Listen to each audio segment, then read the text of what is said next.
As you can see from this really awkward setup, I am in desperate need of a new tripod. I have a little one, but it barely holds up my current phone. It basically doesn't. My current phone is too heavy and too large for it. Yeah. Anyway, quick video. Why do I always say that? This is the Pauper deck that I recently built. Trigger warning, quote unquote. I feel kind of bad for making fun of that. I'm not making fun of trigger warnings, just the way I said it. Moving on. There are some nice looking foils and some really crappy looking cards, and not all the basics are the same as I want them to be, so just a heads up, it's not going to look great. This is a Pauper deck, but, I mean, anyway. I'm playing Pauper Elves, because I like elves. They're stupid strong. So we got four birch lore rangers, which mix up a lot of what the deck does, actually. Yeah, that's going to be in the way. They say tap any 2 elves, add 1 mana of any color. I make a lot of elves. And that any color is particularly useful because this deck uses blue for something you will see later. And I'll do some tinkering and maybe I'll make it even more of a Simic deck, but probably not. 2 Elvish Mystics. God, this is an awkward angle. Whatever.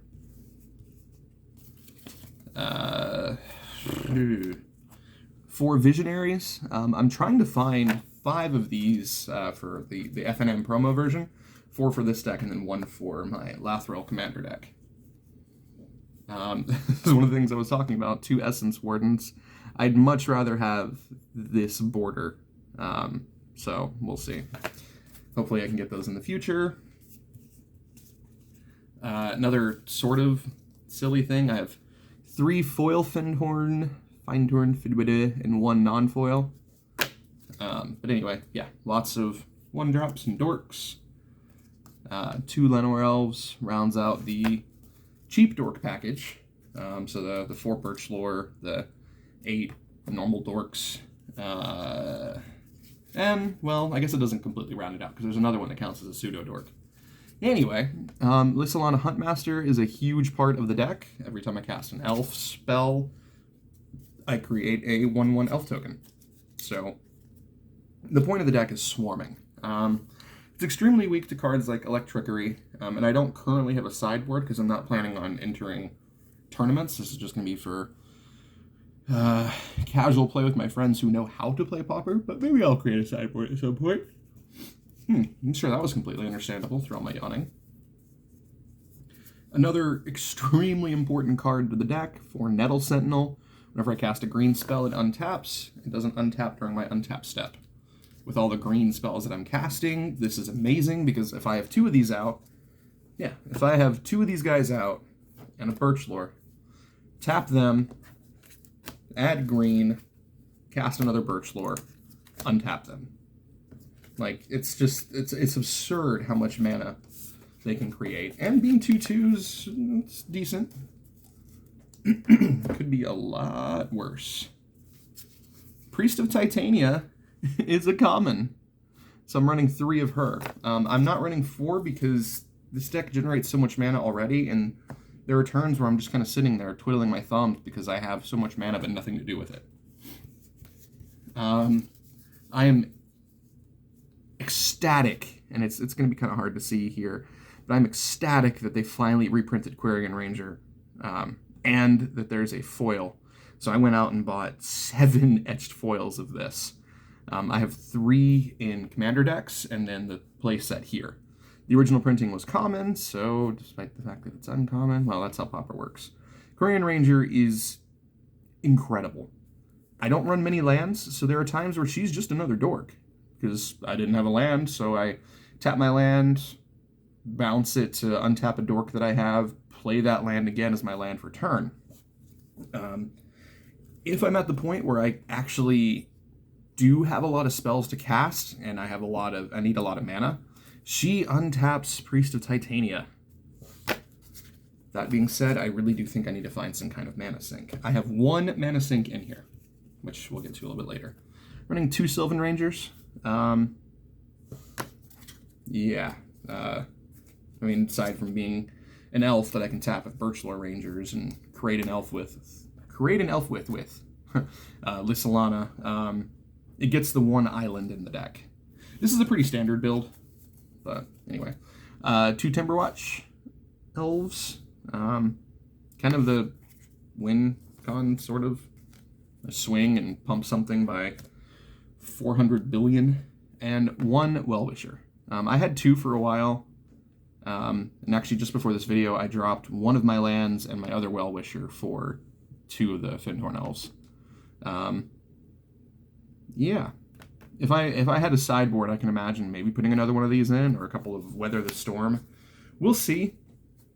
I have played a whopping 3 games with this, not counting goldfishing, so I am nowhere near ready to say that this is complete. This is my 1 mana sink, Viridian Longbow. I have a friend who said that this should be a sideboard card only. I like it because it gives me something to do with my mana. It's a way to get past blockers. I mean, if I have a Priest of Titania that's just sitting there that can generate, you know, let's just throw a number out there, 9 mana, and I have enough creatures that I can tap, then I can deal 3 damage with that 9 mana, which doesn't sound amazing, but the fact that I produce so much mana anyway, with multiple Priest of Titanias and Birchlore Rangers tapping my Nettle Sentinels that untap themselves, I mean, I think this is a good one-of in the main board, based on some deck lists that I saw, and just based on the absurd amount of mana this deck makes. Let's see, we're going to go on to the sorceries. I don't run any instants in here. This is why the deck runs blue, Distant Melody, draw a card for each creature type that I could, each permanent I control of a specific creature type. I don't have any non-creature elves. I don't know if there are any reasonable ones that are playable in Pauper. But, I mean, once I've got a whole bunch of elves out, this is 4 mana, refill your hand twice over. So, that's where those priests really come in handy. Because then I'm just continually refilling my hand, casting more elves, swarming the board, and then I get shot down by Electrickery, of course. I am running 4 land grants in the place of some basics. The reason I'm doing this is to get cards out of my deck. I don't really care about showing my hand because I'm typically just dumping everything anyway. This may change in the future. This lets me go and grab any forest card and put it in my hand if I don't have a land in my hand. I have to reveal my hand. So, honestly, with the way the deck is built, I don't think that's a problem. I just need to test. And it lets me run very few lands, but still be on curve. And you'll see that in a sec. I'm running 4 Lead the Stampede, and yes, I know I have 2 different arts.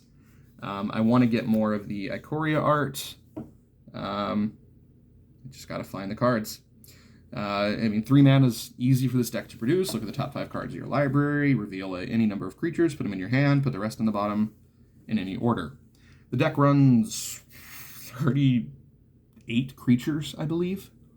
Every time that I've played this in Goldfishing, and then of course in 3 games that I've played, I hit at least 3 creatures. So that's pretty good. That's pretty good. So the deck has a lot of thinning power. I'm not sure if I need more. What I really think I need is just mana sinks. Because what am I going to do with all that Priest of Titania mana? Sit there? And then lands. I run 9. 9 lands. That's it. Yep. I run 8 forests and an island. Unfortunately, I don't have enough Pokemon land forests. And this is all the foils that I have, so I have a non-foil left. I have to use some of my unstable ones, which I like these, but I've been kind of growing away from them. I do have 2 foil unstable forests that are up for trade. Not that I'm trading over YouTube, but just commenting. Yeah, that's Pauper Elves. I mean, it's a pretty standard build. I don't really think there's a whole lot that's too different from other decks, so this is not really me being innovative in any way or showing any kind of unique deck. It's just, I really like elves. Wizards made them too good. I think they have a thing for elves.